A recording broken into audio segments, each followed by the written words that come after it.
Introduction. Vani is on her way to Ria's house. She follows the directions given by Ria. She first turns left at the traffic signal. She turns left again at the second crossing and reaches Ria's house. Vani understands the importance of directions. In this lesson, you will learn about directions in time. Major directions. There are 4 main directions. They are north, east, south, and west.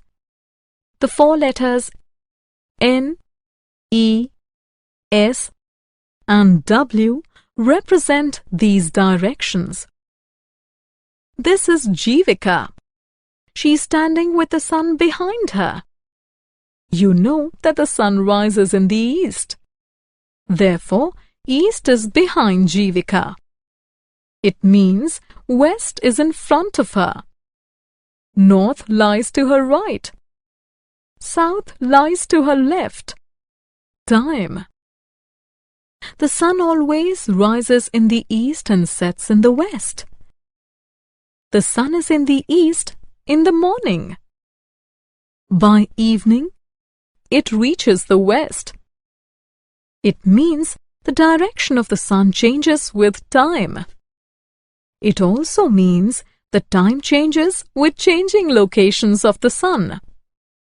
Map.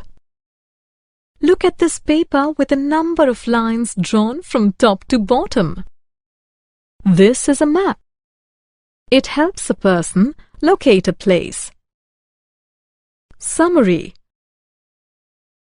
Let us summarize what we have learned. North, east, south and west are 4 major directions. East is opposite west and north is opposite south. Time changes with the changing locations of the sun. A map helps us to locate a place.